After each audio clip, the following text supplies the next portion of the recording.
There is nothing worse than untapped potentials. If you know that you're made for more, this is the place. I know that every successful person I've ever met has one thing in common. They do not let themselves fall victim to their circumstances. They figure out a way to rise above it. So join me on this journey where I help you to be better, do better, and have better in life and in business. If you're feeling stuck and you're needing some practical tools, some hope to get you to that better life, this is definitely the place for you.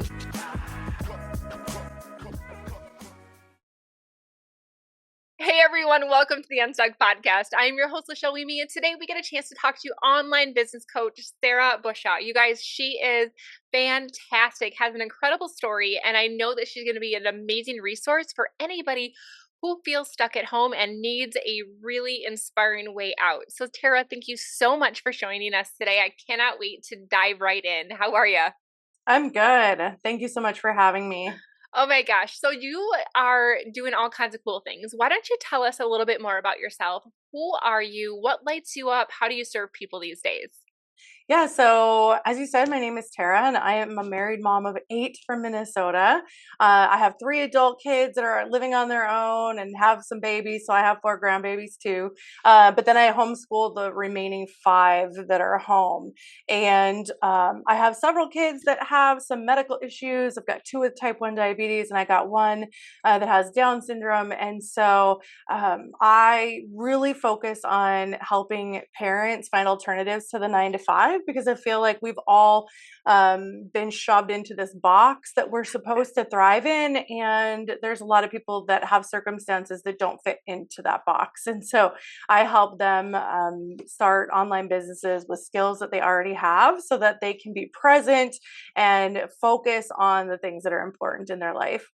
Yes. Oh my gosh. I love that because what you do is you really help people create the and life. And I always describe this as a thing that felt like a pipe dream to me when I was thinking about my career, right? So I went to college for a long time. My mom had always encouraged us, go to school, get a good job, right? That's just Right. what meant, to be successful.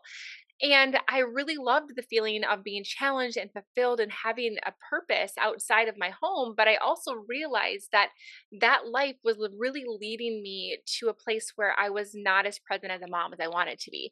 And I didn't realize that there was a place that I could have both, that being challenged and fulfilled and having this purpose outside the home and be a present mom, right? And it wasn't until I started my first online business that I really understood the opportunity that the creating the and life is actually something that we can do. And I love that you help other people do that.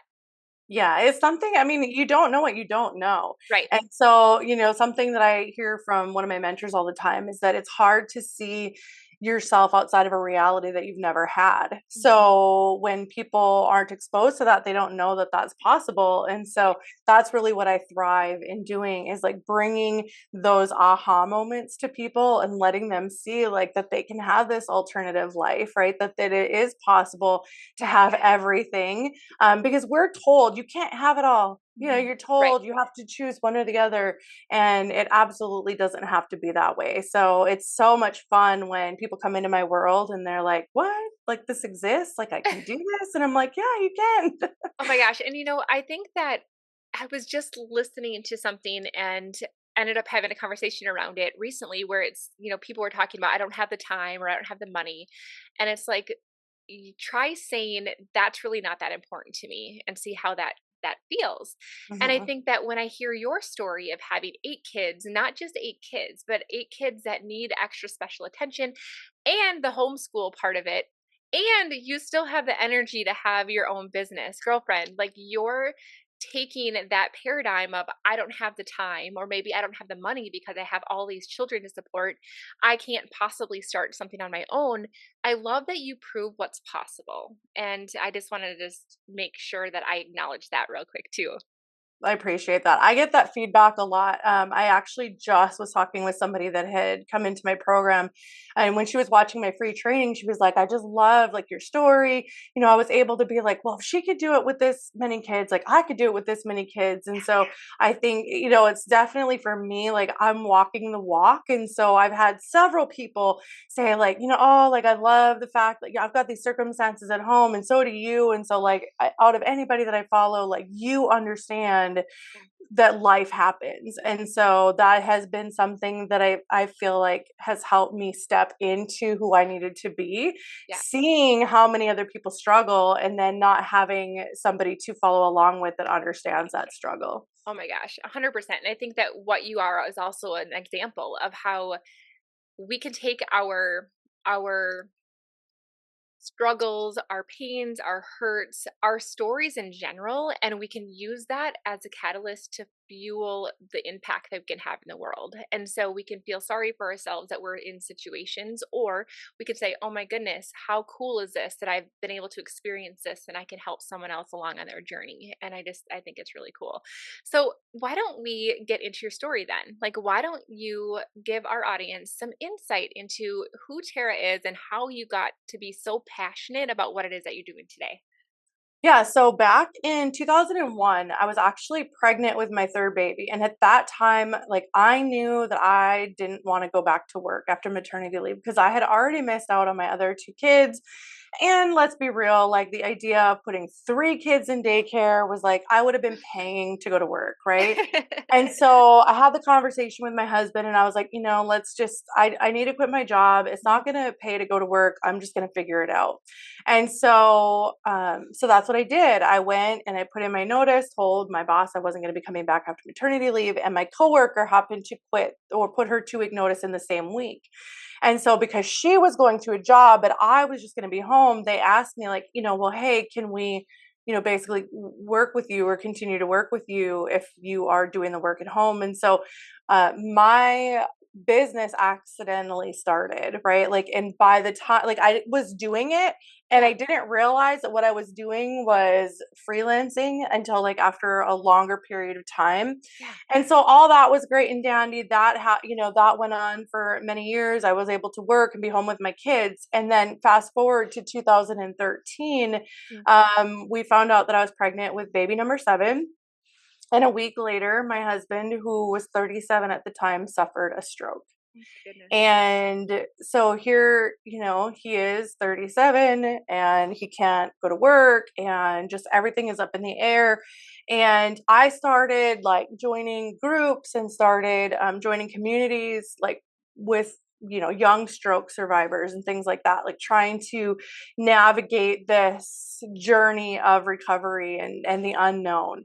Right. And one of the things that I started noticing throughout my time with hearing people's stories were that there were some that were disabled enough that they couldn't go to work. They lost their driver's licenses because they had a TBI or traumatic brain injury, so they couldn't get to work, even if they could physically do it. But they were battling Social Security, deeming them disabled enough, and so here they were, these people who had worked their whole lives for Yeah. everything they had facing losing everything because they didn't have an alternative. And so I started thinking, well, man, like if they could just figure out something that they could do like I'm doing, it would totally be cool. And so like that was like the first spark that I had about like people not having an option. Right. So fast forward 7 months then, and I had to have an emergency induction for my son. And he was born unexpectedly with Down syndrome. There was no clues whatsoever that there was anything wrong with him.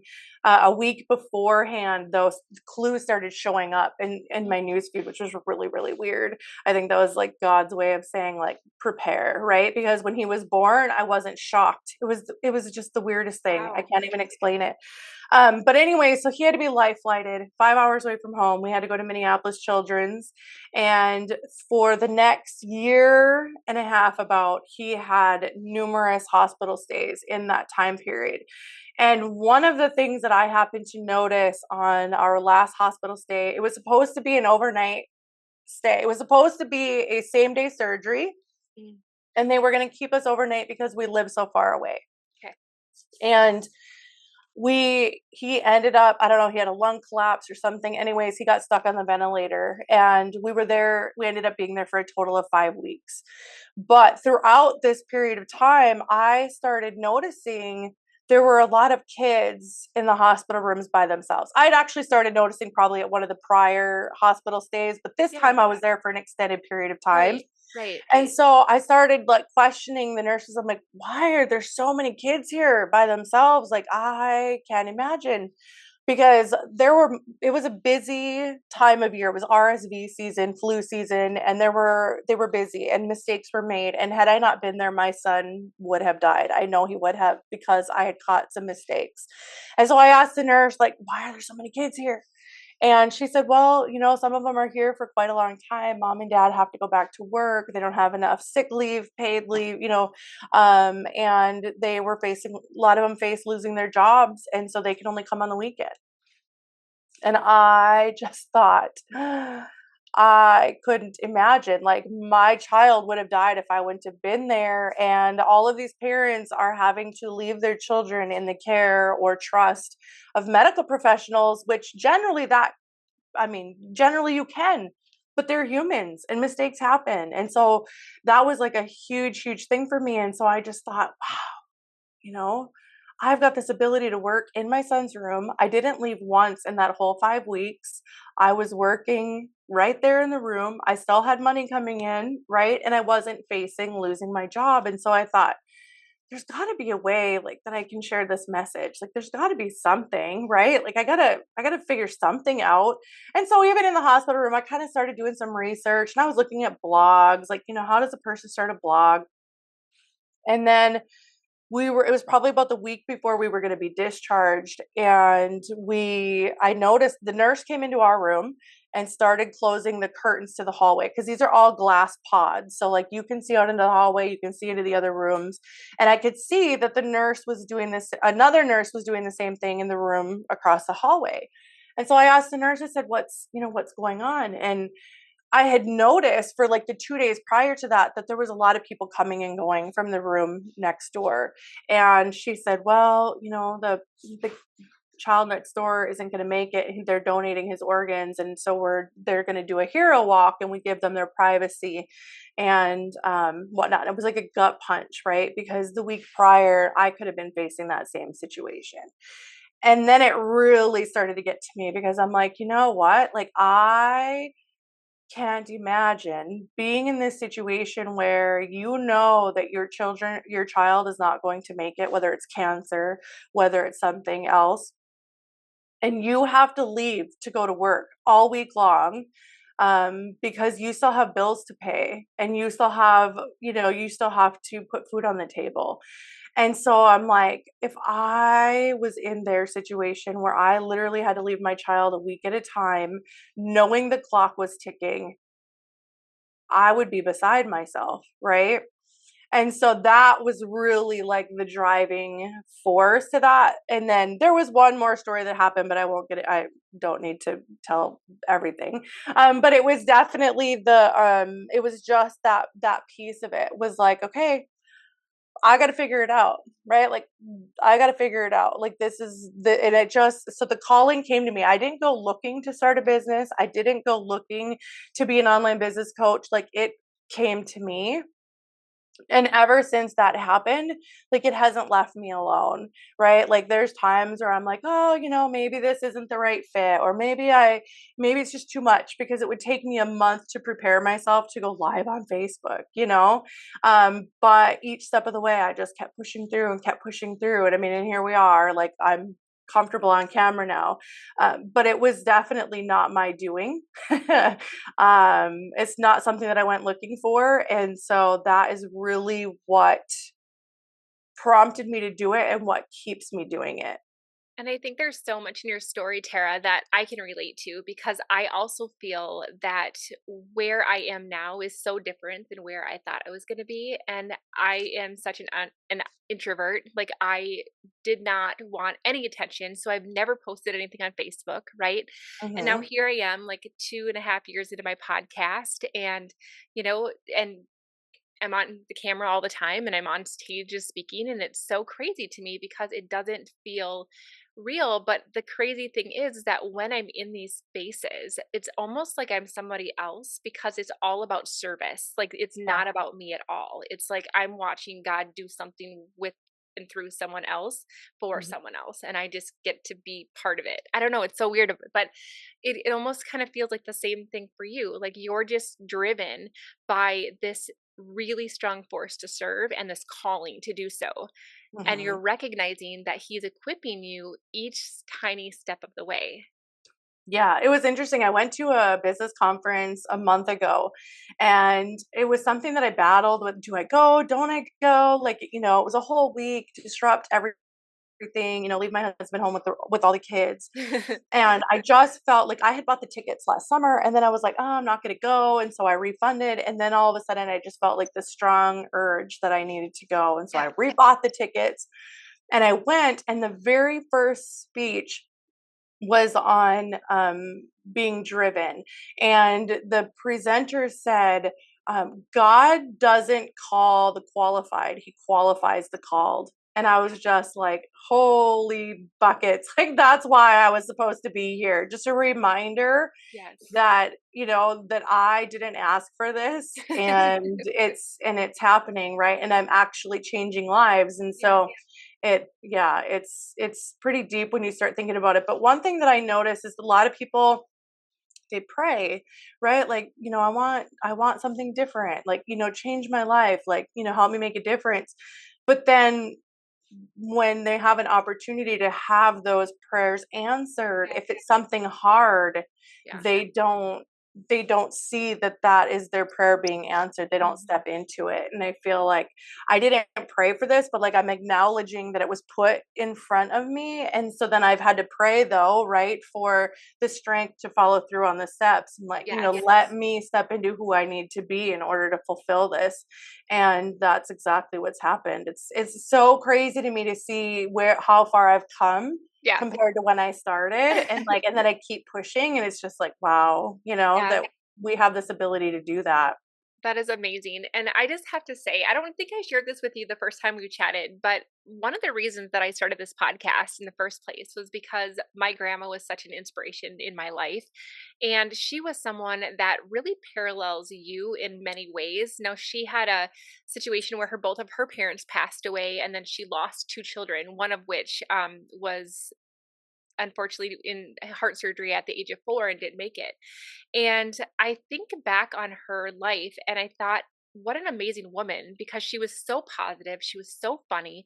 She never walked around with a chip on her shoulder. She literally just encompassed life and was a light for so many people. And I had seen other people in my life that had less things happen to them but walked around as a victim to their life and a chip on their shoulder. And I never got a chance to really ask my grandma, like, how is it that you are the way you are when you have every excuse not to be? And I never got a chance to ask her that before she passed. And so I almost feel like every conversation I'm having on the Unstuck podcast is my like tiny conversation with her. And so I just have to ask you, with all of the things that you've been through with your husband's stroke and your children's diagnoses and all of the things that you've experienced, what is it that keeps you the way you are and the light that you are for others? Well, couple things. First and foremost, gratitude, right? Like I am always looking for reasons of why things happened. Mhm. And when you're actually looking to see what was the meaning behind something, why did something happen? We can look now, like hindsight is 2020, right? So like my husband and I had this conversation a lot because there was some time, right at the very beginning where he was asking, like, why me? Like, I'm only 37. Like, I'm, a healthy, capable person. Like, why? Well, as we started to look back then a year or two later, we're like, you know what? If he would not have had that stroke, he would not have been home for me to go to the hospital to be with our son, who, if I had not been there, would have died. Right. So I'm grateful for everything that's happened. Secondly, my mom, when I was growing up, was very sickly. And yet she always carried a positive attitude for the most part. I mean, she would have her pity party days, but we all do, right? But for the most part, she was positive. And I remember asking her, like, you're always sick. Like, you never feel good.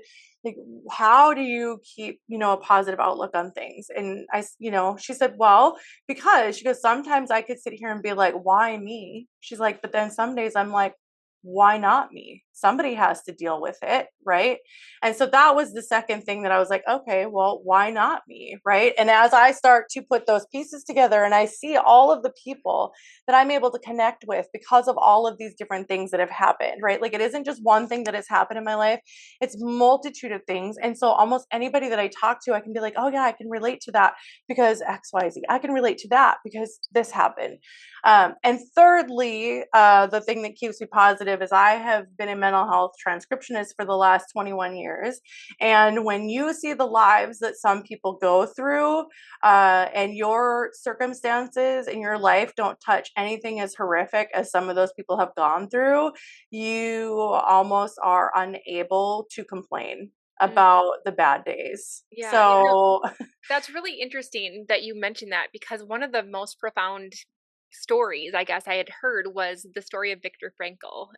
He wrote A Man's Search for Meaning. He was a Holocaust survivor. I don't know if you've ever read his book or heard of his story, but he was a psychiatrist in the time of World War II and was in a concentration camp. And I remember him telling the story about how he was stripped of everything. Like he was naked, he was beaten, he was starved. And one day, one of the guards noticed that he had a wedding ring on and demanded that he hand it over. And that was the last part of himself and the family that that represented and all the things. And I remember him saying, he can take everything. They can strip everything of me, my dignity, my clothes, my health, my everything, but they cannot take my attitude. And I yeah. remember thinking that and thinking, man, it puts it into perspective. And it's not that we need to shame ourselves for having bad days because we all have bad days, but we get to choose to not stay in those bad days. And so I think about that in the context of it and think, okay, like, no, you're right. Like you can strip me of everything, but you can't strip me of my choice to choose a better attitude. And I just thank you for representing that and answering that question so beautifully. Now, I want to get into two more big topics that have really caught my attention and piqued my curiosity with you. One of them is how do you help people have the confidence to step into doing something like starting their own business because I have been helping entrepreneurs for the last 6 years do that. And what I have found is that so many people are just too afraid to put themselves out there. They're too afraid of failure. They're too afraid of what other people might think. They're too afraid of not being good at it. There's so many things that go into our psyche that prevent us from really stepping into the solution that God has literally been handing them that they just aren't ready to take. So, what kind of things do you see that have really helped people step into their purpose? So one of the things that I tell them when I'm working with them is that their why has to be bigger than the reason not to.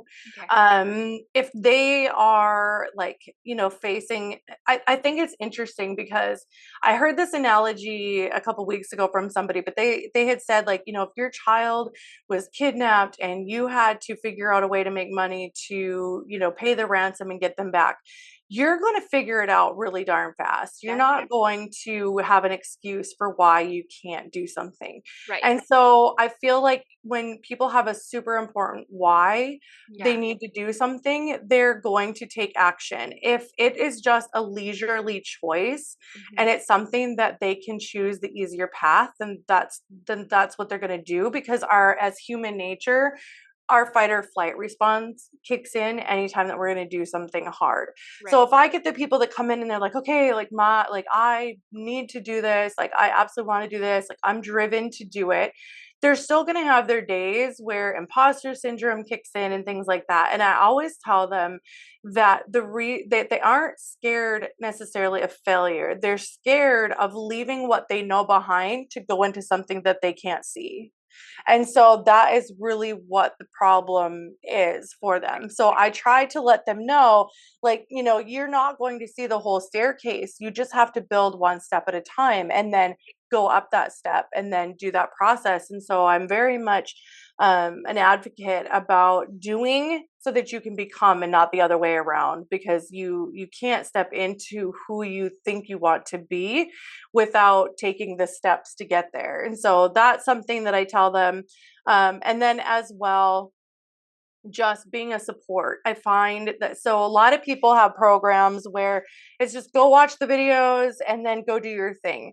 And I know that that's not effective for most people. So generally, when I do any of my trainings, they're usually quite long. And then anytime that I present like my program, one of the things that they get is a fairly decent amount of support. So they get like 3 months of like office hours or coaching calls or whatever I'm offering at the time.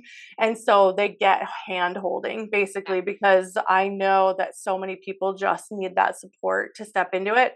Yeah. And Yeah. then the final thing that I tell them is that there is really the only way to fail is by not doing. Hmm. Because if they come over into online business, there's so many different opportunities, right? Like if they decide that they try something that they don't like, they can pivot and try something else.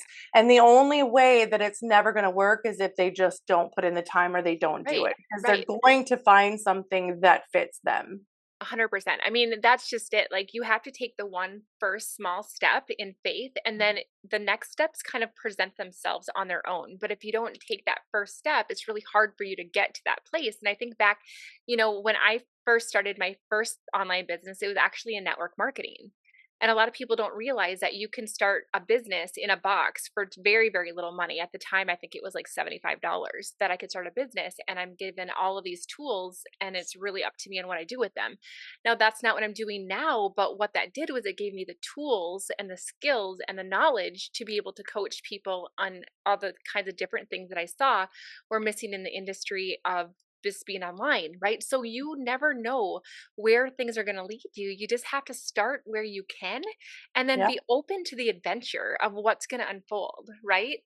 Yeah, definitely. I think too, people underestimate this is kind of like off topic, but what I have found, so as you know, I'm a homeschooler, right? And so but I didn't always. I came from the public school, and my three oldest kids were in public school. But what Mhm. I found over time, and then seeing my younger kids with homeschooling and the difference, what I have found is that typically because people grow up in 13 years of school and then even maybe go on to college, every step is laid out for them, right? Like here's your homework assignment. Go read this book, go do this assignment. Here are the instructions. Here are Right. whatever. Mhm. And now all of a sudden people are like trying to step in, or even with the job. So then, right, because school trains people to be a job, be an 100% employee. employee. So Yes. then you go be an employee and they're telling you when you can take a lunch break, when you can have time off. You have to have permission to go to the doctor. You have to, like Yeah. everything is laid out for you. So now all of a sudden you're stepping into business and now you're responsible for figuring it all out. You don't have anybody telling you what to do. Right. And so I think that's where people start to flounder then is because they're like, well, nobody's telling me what to do. I don't know the next step. I can't see the next step. I don't have the instructions. I don't whatever. And there's so many people who are afraid to invest in themselves and go Yeah.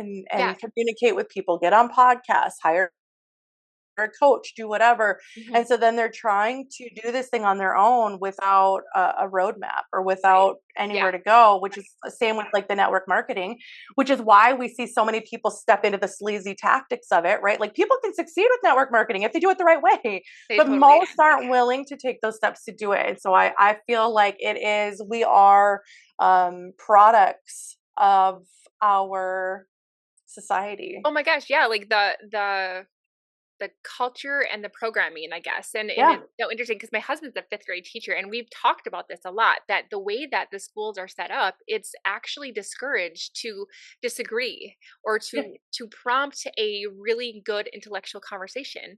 And instead, you're told, to sit still and to listen and to do what you're told and all the things. And really, that's not what is going to heighten us into becoming even more just, I don't know, diverse person, I guess. And Yeah. you're right, because then when we go off and try to be an entrepreneur, it's like, yeah, nobody's telling me what to do, and it's scary. And the Right. other thing that's really cool that you brought that up, because that's my second question for you, was, what I find a lot in my business coaching is that when people are in their own business and they're not having to clock in and clock out, right? And they have something that happens in their life. It might even be something as small as I have a cold, I don't feel good, to I'm getting a divorce, or my child is sick, or I just had another baby, whatever the case may be, we can have all these excuses to set our business aside. Right. And then it's really, really hard. Just like my joke is that I was really good at working out every day till Thanksgiving 2017.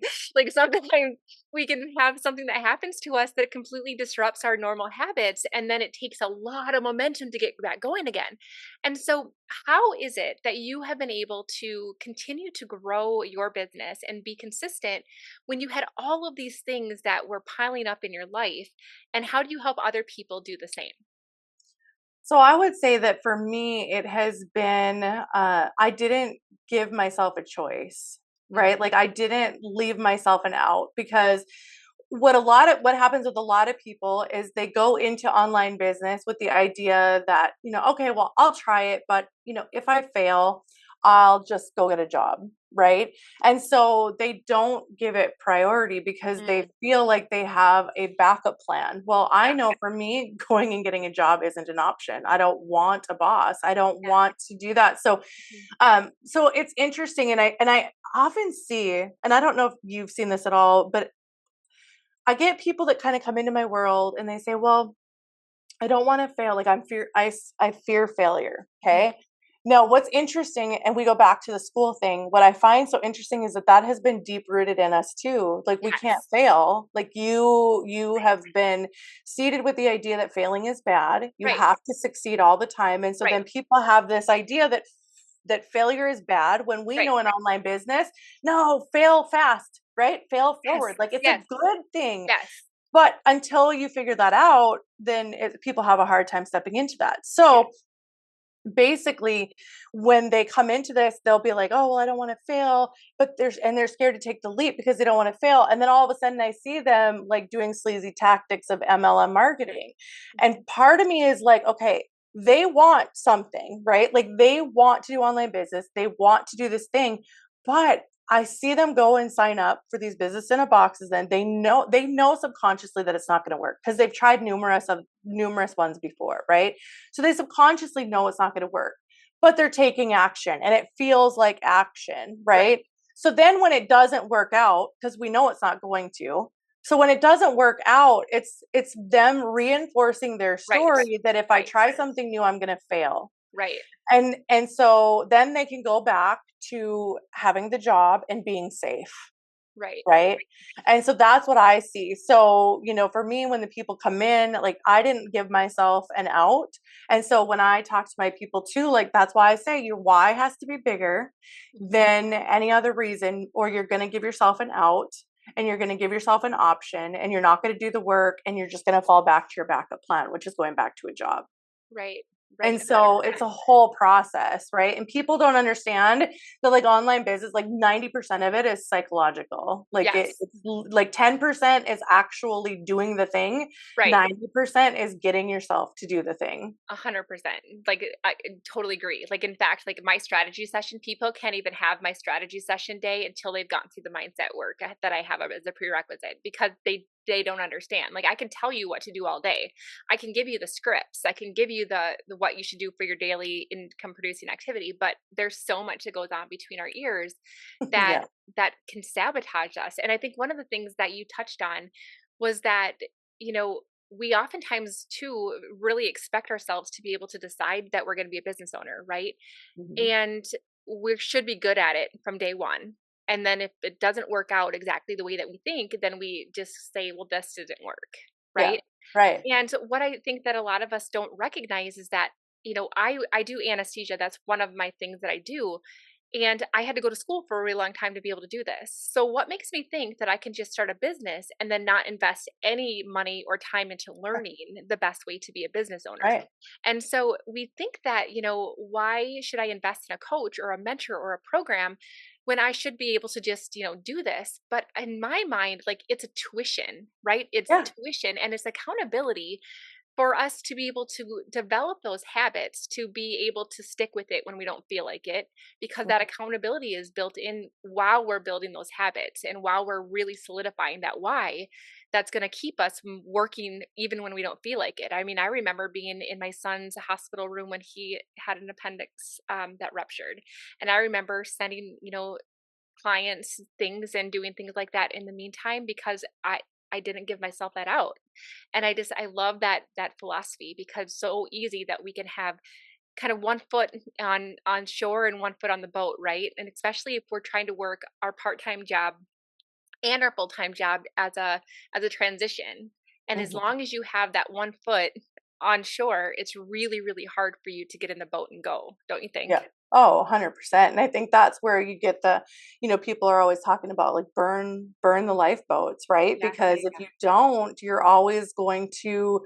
not going to perform at your best because you're always going to be like, well, if it doesn't work, then I've Yeah. got this other Mhm. option. And the thing is that when we're sitting there and we're sitting there with our feet on, either side, you're going to automatically choose the one that feels easier because you can see what the result is going to be over Right. here.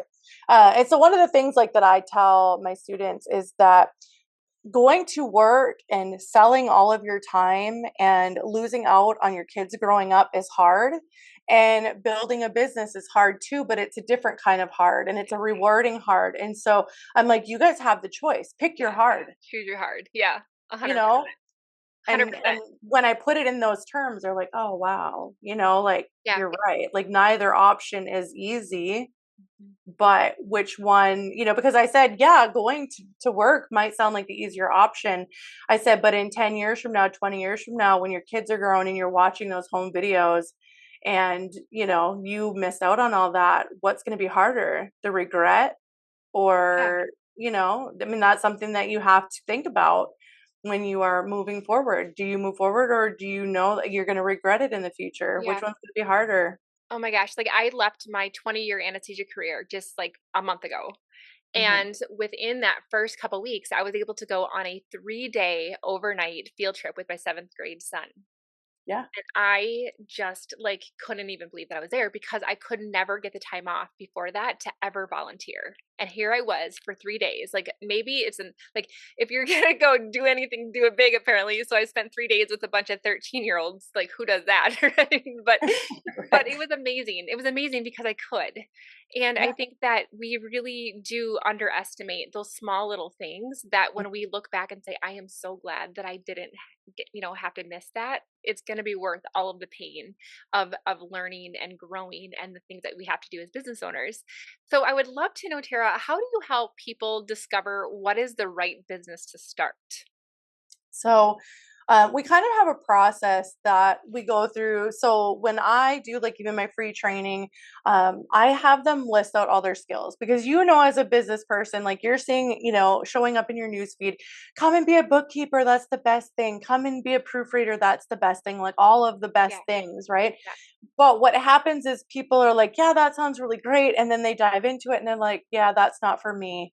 And then all of a sudden, before they know it, they're in debt because they've invested in all these courses and none of them worked. And it's just reinforced their idea that it's not going to work for them. right. Right.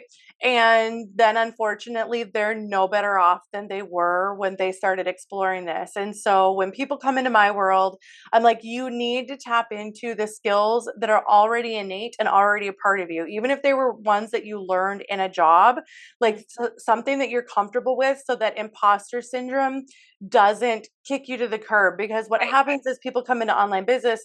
One, they're trying to be a business owner for the very first time, and right, now they're trying to do something completely new. right. Yep, Well, that's too much, right? 100%. So I help them figure out what is it that you can do that you love, that you totally could do something for somebody like every day, all day, Yeah, and get paid for it. Because then the only piece that they're having to struggle is moving from employee to entrepreneur, right. and they're already doing the thing that they're good at. Yes, So basically I have a process for them to like really make them think about like what skills. So I'll be like, yeah, you need to pick a skill to monetize. Well, one thing that I see happen is they're very much like, well, I'm just a janitor or I'm just a stay-at-home mom. And it's like, no, you're not. What are you doing? Like you're not your job title. What right, are you doing within those jobs? Like, is it customer service? Are you doing some bookkeeping? Are you writing emails? Like, what are you doing right. within that? Like, stay at home moms, you are running and organizing a whole You household. are. You're scheduling appointments, you're vacation planning, you're doing doing all these things, but because we're so close to it, they don't understand that percent. somebody will pay them to like come and take care of these things for them.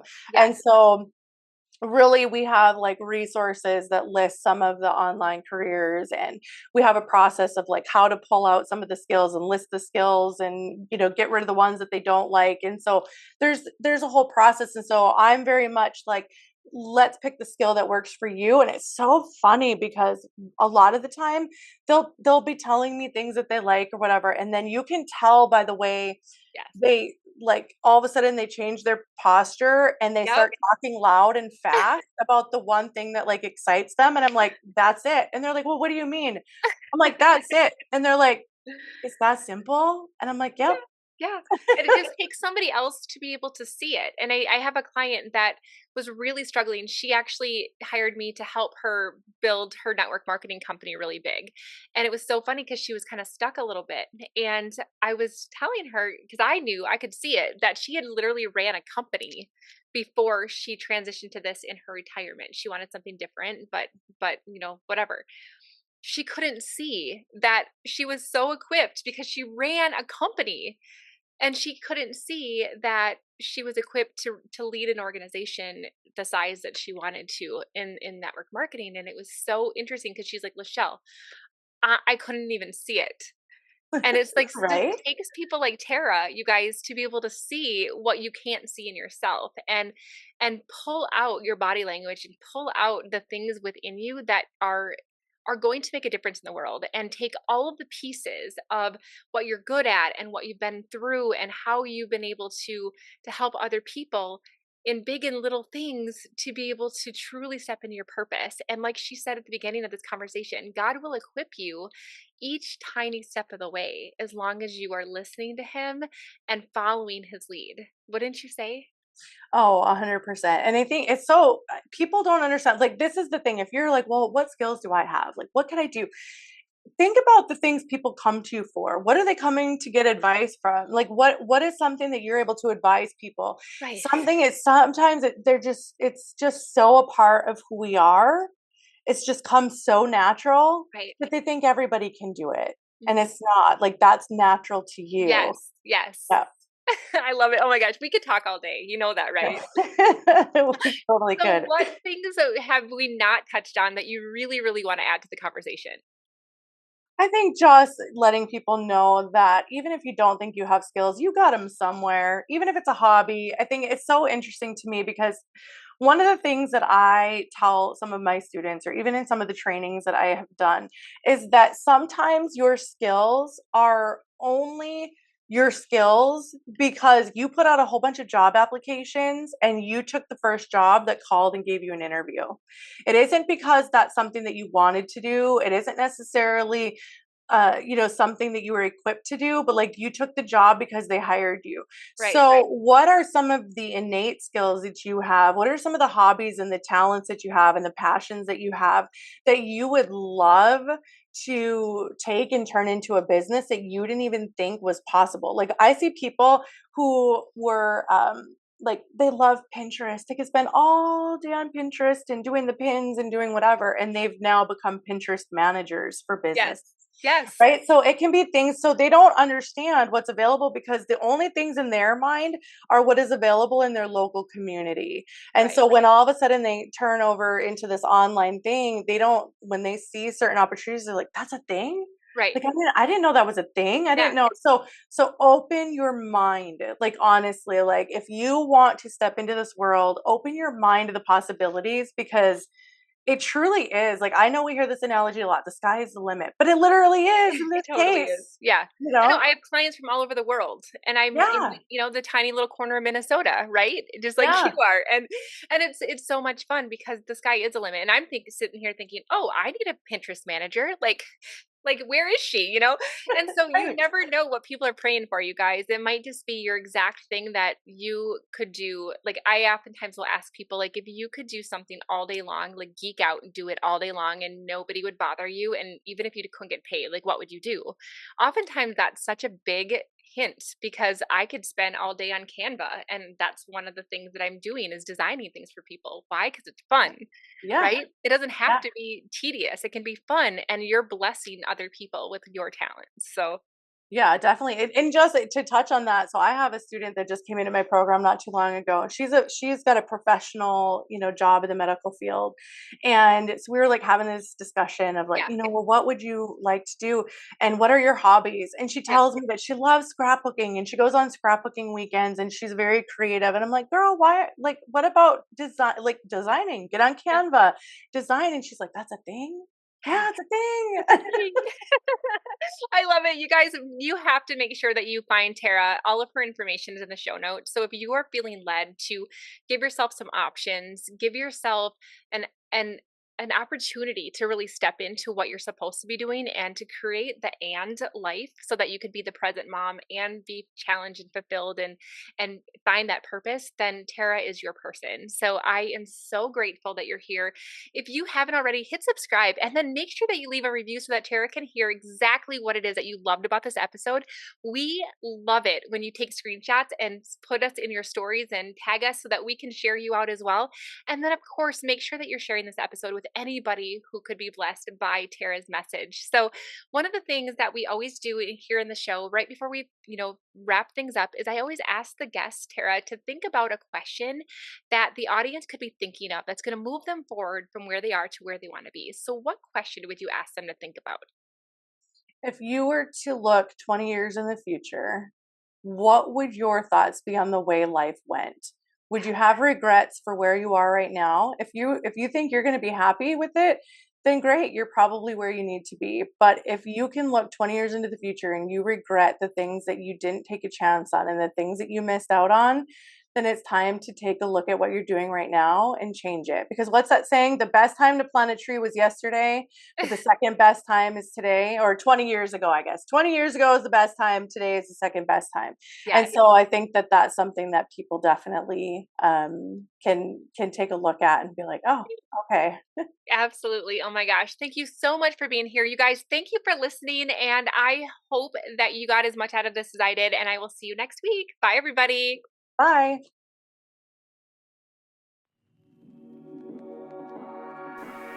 Thank you so much for listening to the Untucked podcast. I'm so grateful to be on this journey with you. And don't forget to check out the show notes if you want to get into my private club, the Better Club, to be able to learn better ways to be better, do better, and have better. So until next time, keep showing up. Let's get unstuck together. Have a great day.